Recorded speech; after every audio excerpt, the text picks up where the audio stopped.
ನೋಡಿ ಒಂದು ಕಾಲ ಇತ್ತು ನಮ್ಮ ದೇಶದಲ್ಲಿ ಬರೀ ಪ್ರೀಮಿಯರ್ ಪದ್ಮಿನಿ ಅಂಬ್ಯಾಸಿಡರ್ ಕಾರ್ಯತೆ ಇತ್ತು. ಫ್ರಂಟ್ ಒಂದು ರೋ ಸೀಟು, ಬ್ಯಾಕ್ ಒಂದು ರೋ ಸೀಟ್ ಅಂತ ಇರ್ತಾಯಿತ್ತು.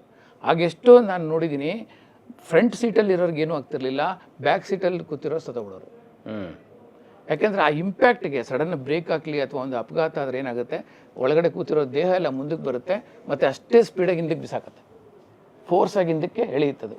ಹಾಗೇನಾಗುತ್ತೆ, ಇಲ್ಲಿವರೆಗೂ ಸೀಟಿದೆ, ಸೀಟಿವರೆಗೂ ತಡ್ಕೊಳ್ಳುತ್ತೆ.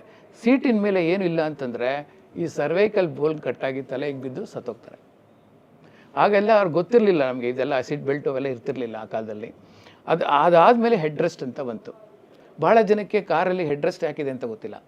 Many people think that it is for rest ಮಾಡಲಿಕ್ಕೆ, ತಲೆ ಇಟ್ಕೊಳ್ಳೋಕ್ಕೆ, ನಿದ್ದೆ ಮಾಡೋಕ್ಕೆ ಅಂತ ಅನ್ಕೋತಾರೆ. No, it is a helmet inside the car actually head rest ಅಂತಂದರೆ ಮೋಸ್ಟ್ ಇಂಪಾರ್ಟೆಂಟ್. ಹೆಡ್ ರೆಸ್ಟ್ ಇಲ್ಲ ಅಂತಂದರೆ ಹೈ ಬ್ಯಾಕ್ ಸೀಟ್ ಆದರೂ ಇರಬೇಕು ಆ ಇಂಪ್ಯಾಕ್ಟ್ಗಳಾದಾಗ.